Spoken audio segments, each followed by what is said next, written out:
The crawlers aren't real. That's the first thing you need to understand, just in case it starts to affect you before you reach the end of this post. The crawlers aren't real, and you must hold on to that thought, no matter what your senses tell you. The crawlers are not real. We are at the start of a public health emergency, and absolutely no one wants to talk about it. Not the state health department, not the CDC, not even the American Psychiatric Association. That last one is what hurts the most. You see, I'm a psychiatrist in a state mental hospital. The patients I treat are generally people who can't function in daily life due to mental illness.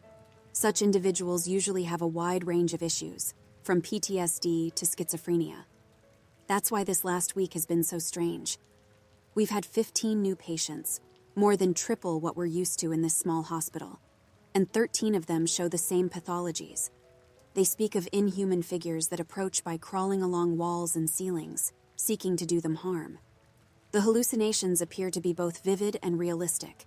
Each patient describes how they can see, hear, smell, and even feel these creeping things.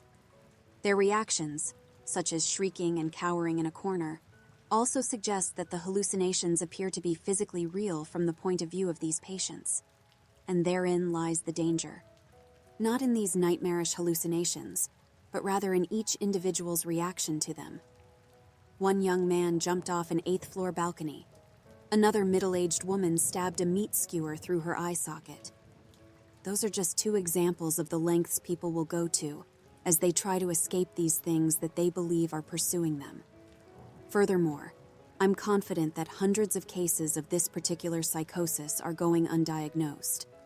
Although we don't yet have the final data, information from the state health department indicates a dramatic increase in suicides over the past month, an increase of 510% compared to last month's data. So where does that leave us? What I'm about to propose next may seem shocking, even unprecedented, but I ask you to keep an open mind and consider documented events such as the dancing plague that affected Europe in the 16th century. I believe we may be facing a contagious psychiatric disorder. I base this claim firstly on the psychopathologies. Each patient's description of the stalking creature and their reaction to it are virtually identical in each case. Secondly, the testimonies of the patients themselves suggest that the hallucination is in some sense transmissible.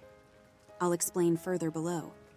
A university student described how a friend pounded on her door shortly after midnight, begging to be let in because something was chasing her. She hid immediately beneath the bed, but the student in question saw nothing in the hallway, at first. After failing to get anything but gibberish from her friend, she left her room to seek help from the authorities. It was then that she claimed to see a horrible gray thing moving along the ceiling, opening its jaws to devour me. The university student and her friend were admitted last night as Case 12 and Case 11, respectively. Case 11's attempts at suicide have thus far been thwarted. Case 12 was not as fortunate.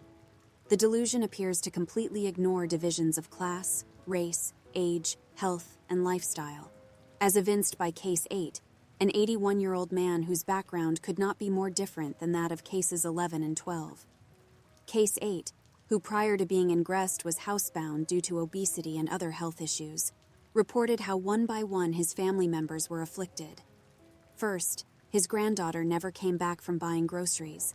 Then his daughter vanished while on a walk. And finally his son disappeared while searching for the other 2. Case 8 waited, a prisoner in his armchair, until he saw a god-awful shadow silhouetted in the streetlight. According to Case 8, the thing slithered under the door and came for him. And that's how he was found, screaming and trying to drag his bulk along the floor. Authorities have thus far been unable to locate the missing family members. In Cases 11 and 12, the delusion appears to have been passed between 2 individuals in contact with each other, as with the flu. In Case 8, however, we see that it appeared in an entire family, like a genetic disorder. Yet surely none is stranger than that of Case 5, a night security guard at a shopping center. Case 5 was brought to us after he ran crying into traffic and was declared too agitated for normal hospitalization. In Case 5, the hallucinations appear to have begun of their own accord, without any prior contact or family history. The individual was simply performing his duties, walking through the empty mall with a large flashlight, when he began to notice movement in the corners of his vision.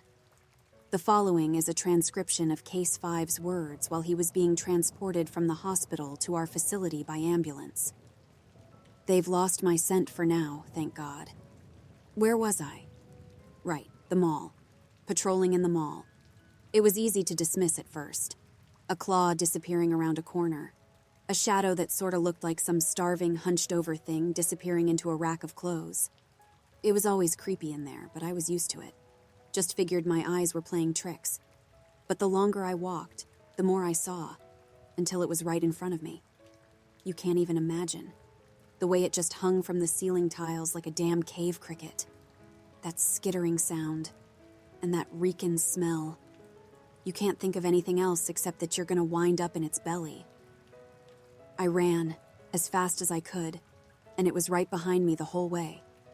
Like it could have taken me at any time and was just toying with me. I think I felt it brush the back of my neck a few times, just to hear me scream. When I ran out into that traffic, I wasn't even thinking. I didn't even know where I was. Oh my God. Do you hear that? No, wait, don't look out the window. It'll see. It'll know. It's here. It's trying to slip through the door. Of course, the 3 ambulance nurses transporting Case 5 did not report seeing anything unusual, except for the unfortunate security guard's own delusional behavior. Although it is true that one of them has not yet reported in for his shift today. I mention these cases not only as support for my theory, but also to impress upon anyone who reads this the severity of the situation. So far, recovery from this delusion appears impossible, and death or incapacitation nearly certain, as individuals suffering from it invariably attempt to take their own lives rather than face the things they believe to be stalking them. I wish I could provide you with more data, but we simply don't have it. I don't want to believe that government agencies and private organizations, even hospitals, are deliberately suppressing information about this condition, but the evidence before my eyes offers no other explanation. Our pleas for resources are stonewalled at every turn. Our cases do not remain communicative long enough to be studied, and even our requests for autopsies are denied. My colleagues who have talked to the media find that their warnings go unreported, except by the most extreme fringe journalists, where our desperate call for help appears beside 5G conspiracies, Bigfoot sightings, and MLM ads. With no other recourse, I'm sending this warning to those who might believe it.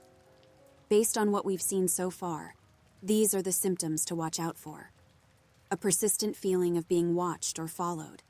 An irrational fear of peepholes, cracked open doors, nearly closed curtains, dark rooms, and other places where something might hide. A sense of movement just beyond the edges of vision. Visual, auditory, olfactory, and tactile hallucinations of a creature or creatures. An unexplained desire to flee, accompanied by feelings of dread and helplessness. These are just a few of the first warning signs. Our observations suggest they can occur in any order, over any length of time. Once these symptoms begin to appear, it is critical to remember that these are just delusions. The crawling things are not real. This is where I leave you. I wish you the best, and I hope you never have cause to understand my warning. I hope it passes through your life like forgettable gibberish, and you never endure what our patients are enduring now. I did not intend to end this document on a personal note, but I feel I need to post this while I'm still able. There's a skittering sound coming from the kitchen behind me, and the truth is that I'm afraid to turn around.